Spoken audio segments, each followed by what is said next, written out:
Hello, and welcome to Speaking Frankly, where we feature honest talk with thought leaders across the advertising ecosystem and beyond. I am Kym Frank, your host and Geopath president. Today, I am super excited to be joined by Bob Liodice. He is the CEO of the Association of National Advertisers, and he is a Geopath board member. Bob, thank you so much for joining me today. So happy to be with you, Kym. Welcome to the holiday season. I hope everybody's in good spirits and good cheer. Yeah, keeping our smiles on our faces, Bob. And I see you're in your office in New York. I am. Every now and then we've got to reacquaint ourselves with where we came from. Wonderful. So I stalked your bio a little bit before we got on the podcast today, and I can see that you are in your 25th year at the ANA. Is that the case? Yeah, Congratulations. it is true. At 1995, I started when we were archaic and analog, and it's been a phenomenal ride through the journey. It's hard to believe it's been that long. It's gone by in a flash. So can you tell us a little bit about what has changed with the ANA in the time that you've been there?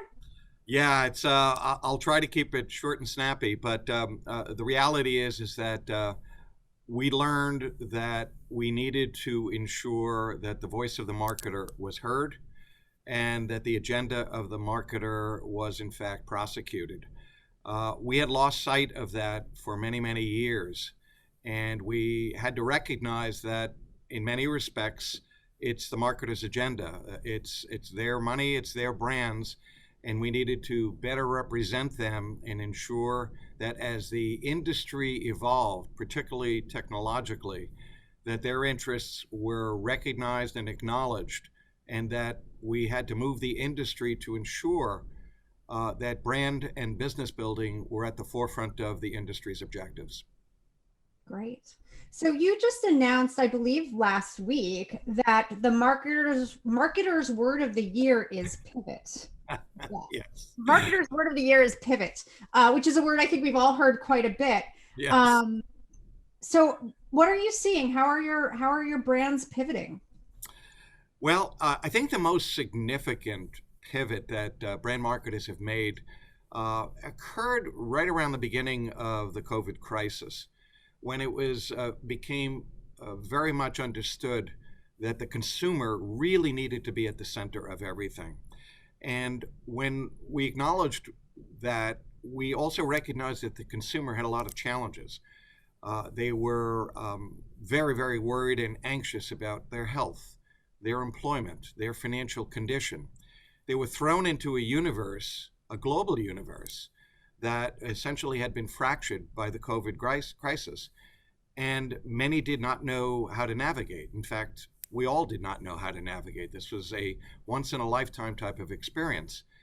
And the pivot that we saw was that many brands basically stopped focusing in on their products and services and started focusing in on humanity and attempting to reach consumers in a way that spoke to their anxieties and attempted to navigate them to a place where they could at least feel comfort that their needs were being recognized and fulfilled to whatever extent that they could possibly be fulfilled. Many of the brands pivoted and turned their factories into hand sanitizer organizations, or development of masks, or even like AB InBev opened community bars online, so to speak, to ensure that the social well-being of consumers were being recognized and understood. And that 180-degree pivot continued, particularly as we navigated past the social injustice crisis as well, recognizing that there needed to be a far greater and far more compassionate understanding that we are all one community, but that we needed to start to behave differently. Sometimes bad behavior came in very unconscious ways, and we needed to be able to bring that forward with the understanding that we as a community needed particularly to focus in on the accurate portrayal of women and cultures in all of our advertising and in the way that we behave as organizations. So there were quite a few substantial pivots in 2020, and I think that the word of the year was most appropriate. Yeah, I think that's great. And it sounds like through that change, there have been a lot of silver linings for marketers. And I wonder, how long is that going to last? Are these long-term changes or are these short-term pivots? Yeah, it's a great question because there are many, many times in the past that we've seen everybody rally around the flag, and after a while it fritters out. I do think that this focus in on brands for humans is here to stay. I think that there is an acknowledgement that brands are just more than product and service delivery vehicles, that in fact they need to serve a higher purpose, a usefulness for consumers. Look, as Mark Pritchett always says, we need to be a force for good and a force for growth. And being a force for good does facilitate that force for growth longer term. And in doing so, we need to acknowledge how we need to become purposeful and useful in consumers' lives. That by doing so, it does facilitate humanity for growth, as well as their own business and brand growth. Otherwise, it's just philanthropy. And so there needs to be the duality of consumers win as well as brands and businesses. Great. So with all of this chaos and change going on, you've been really busy at the ANA. I know you've been working with the World Federation of Advertisers to address cross-platform measurement, which is, Right. A serious issue that's been facing marketers since the dawn of time. Yes. Do you mind giving us an update on what's going on with the WFA and how the ANA fits into that landscape? Yeah, it's actually started almost in reverse, where a lot of the focus in on measurement began at the ANA about, a decade ago. And in fact, it was done in collaboration at the time with the IAB and the 4As. And we created essentially a focus in on what we call 3MS, making measurement make sense. And we thought that the ability to develop cross-media would have been relatively simplified once we escaped from that phase. But the reality was that technology changed everything and changed the ability to do cross-media measurement in total. And so we went through a number of phases where we tried to execute it over the course of time, but it didn't work. And about 2 years ago, ANA's board of directors acknowledged that it was time to focus in on cross-media measurement through the lens of the marketer. Trying to bring the entire organization or entire ecosystem together at one point in time proved to be not necessarily the most productive and fruitful path. So once we started to move down that road, we spoke with the WFA about the need for ensuring that global principles were created, because a lot of the media was in fact global. When you think about the global platforms of Facebook and Google and others, we needed to ensure that what we were trying to do here in the United States married up to what was possible to go around the world, because we didn't want Google and Facebook and others to go in a particular direction that was useful for the United States but had no applicability for what would be appropriate in other countries. So we decided to work with the WFA and ISBA in particular, which is the UK equivalent of the ANA, to work to develop those global principles, which we did. It took quite a while, but those were released in September of 2020. And concurrently, what the ANA has been doing is working very, very closely with the broadcasters and the digital media providers, particularly the major platforms, to begin that process of developing trust and transparency among those particular organizations, but B, now starting to take those principles and to create the foundational tactical and technological deployments for how that can in fact move forward. And there has been a lot of behind the scenes progress that is moving literally at warp speed. And our goal is to have a pilot up and running by September of 2021, which will be the timing of ANA's measurement conference. So we are pedal to the metal. We're working very aggressively with the platforms and the broadcasters.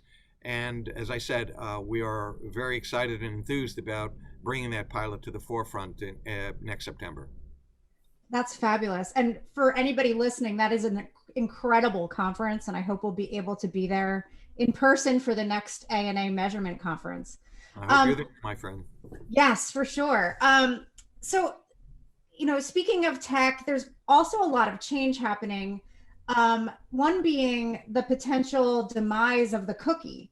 Hmm. So, really hot topic. What does this Yeah. really mean in, practical terms for marketers and media channels?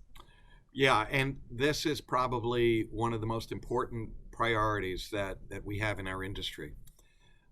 Think about the progress that's been made over the past 5 to 10 years, because we've had the opportunity to essentially market ourselves in a very digitally targeted, focused area.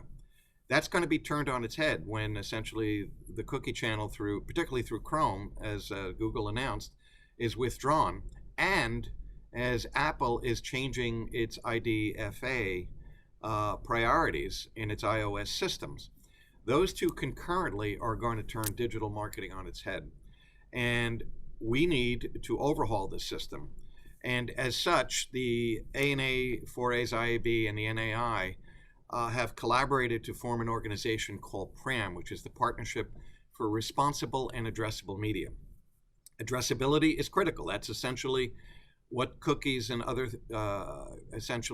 platforms provide us the opportunity to be able to do. That has changed the way we conduct business.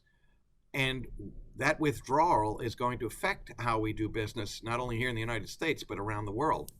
So we have brought together the heads of state, if you will, to be able to address all of these issues and to do so in a privacy-safe way. Privacy has moved to the forefront of consumer focus. Look at GDPR, look at the California privacy initiatives, look at other initiatives around the world. But what we don't necessarily have is a level of commonality that will allow us to be able to pull all of this together without the guidance of an appropriate identifier and the ability to become addressable in that privacy-safe universe. So that organization was created earlier this year, and like cross-media measurement, is also working at warp speed in order to be able to do this, because as cookies are withdrawn in early 2022, we don't want to move completely into contextual advertising one more time. We need to have a targeted mechanism that consumers respect and trust. And we understand that consumers are not always trusting the advertisers to act on their behalf. So we have to do this with a sincere effort that also has an undercurrent of self-regulation at its foundation. Self-regulation is not something that had been part of the fabric of digital marketing before, something which had affected both television and radio in years past, but had not necessarily been part of the digital platforms. That is now also going to be introduced as part of the efforts that we need to get to by early 2022. So another tech change coming is 5G. Is Yes. this hype? Is it an upside for marketers? Is it how do you see this impacting your world? It's a great question, and I will be honest with you, I'm probably not the expert to know how this is going to evolve, but what I do is I take my lessons from history. And history suggests that every time we do have a technological gain, the abilities of marketers continue to gain and to grow. And that's been fabulous, and I think that's what has made our ecosystem as productive as it possibly can be. But with all of the technological changes, including 5G, what we as marketers also need is a foundational level of increased transparency. I'm not saying 5G is going to be non-transparent, but what technology has brought to bear is change at a speed and a level of complexity that is not always in the best interests of marketers because of a lack of transparency. And when marketers don't necessarily have all of the information needed to make optimal business and marketing decisions, those decisions suboptimize their overall performance. And that is not in the best interest of our ecosystem, because if brands and businesses aren't performing at their optimal scale, the resources that they have to fuel the entire ecosystem be they agencies, media companies, publishers, or whatever, are going to also fall short of their desired level. And marketers provide the mother's milk for our entire ecosystem, and we need to have a 360-degree understanding of how we can break through some of those transparency concerns in order to optimize decision making. Great.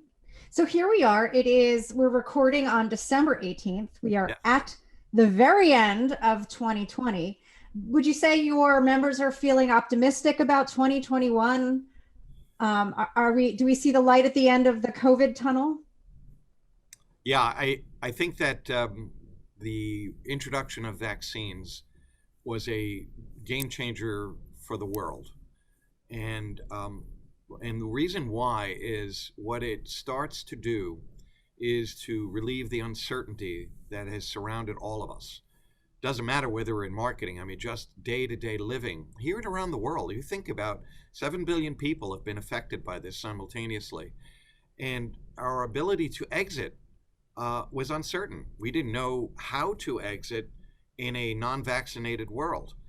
We thought that was taking place in late August, early September, but then it kicked back up with ferocity. And look at where we are now with schools and businesses going through shutdowns. And I mean, it's just been awful that the damage and toll it's taken on consumers and society. But vaccinations offer great hope. It gives us the ability to have the confidence that we are going to return to either some degree of normalcy or complete normalcy. Granted, the world will have changed. Just the way we're doing business right now through this virtual platform is a massive game changer, but it is one that I think is going to improve the productivity of our entire business system and is going to be a long-term game changer as we've all adapted remarkably well to this environment. But the eventual elimination of all of that uncertainty is certainly going to give us the ability to invest with confidence in our future and to be able to restore the brand and business building capabilities that we are all involved in. And I would say, my guess is by the middle of the year, we will have accomplished most, if not all of that. That's wonderful. So going into 2021, do you have any words of wisdom for the out-of-home industry? Keep reinventing and keep measuring. I think that what we have seen as part of 2020, to again use the word pivot. Pivot was, I think, a technical term that allowed us to simply adapt to the universe to ensure that we could continue to conduct business. But as that certainty in 2021 starts to unfold, we need to be able to pivot to reimagine what our ecosystem's potential can be. And in that regard, measurement is a foundational cornerstone of that. It is the old saying, you can't manage what you can't measure. And I think that there is a wealth of frustration in our industry about the general lack of measurement capability throughout. I congratulate what Geopath has done in advancing measurement among its members and throughout the ecosystem. And I congratulate the out-of-home industry through its reimagining over the past few years about its interaction with consumers and customers accordingly.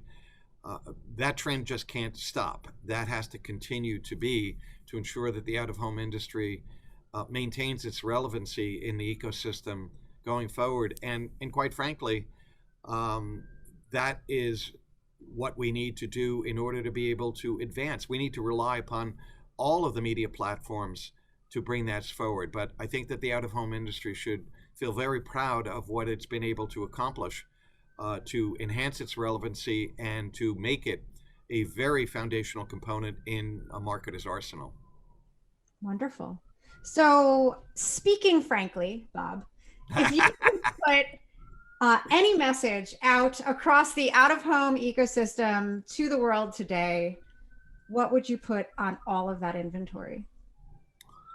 Well, that's a great question. I think part of it is the word exhale. We have been bottled up for, 9 months now. And we have not only survived, but in many ways we've thrived. Not completely, but in certain areas. I think that as the vaccinations take hold, as our ecosystems return to normal, there is going to be a general sense of relief and enthusiasm at the same time, where we can begin to not only exhale, but reestablish the foundations and norms for the reimagination and creativity process to take hold again. I mean, there has been an abundance of creativity that has happened in this past year, but it has been under the essentially the umbrella of how do we survive. I think that what I would put on an out of home placement is how do we thrive. In fact, let's get back to thriving. Let's get out of this status quo, which has handicapped us and put a straitjacket on our industry and our entire society for all practical purposes. And let us get back to thriving as an economy and as a society. And if we do reimagine how we can thrive as an economy and as a society, I think we will all then be able to exhale and enjoy what we've been able to enjoy pre-COVID. I think it's all made us appreciate what we've lost, and I for one, am very, very anxious to gain back what we've lost and to enjoy the good and simple things that we've often taken for granted. Wonderful. Well, thank you so much, Bob, for joining me this morning. Hopefully next time I see you, it will be, somewhere in the same room and we can have actual coffee as opposed to virtual coffee. Thank you everyone for joining, for listening. This has been super fun. If you have any questions, you can always email us at geekout@geopath.org with the subject line, Speaking Frankly Questions. Happy holidays, Bob, and Happy New Year to everyone. Happy holidays, everyone. Thank you for everything.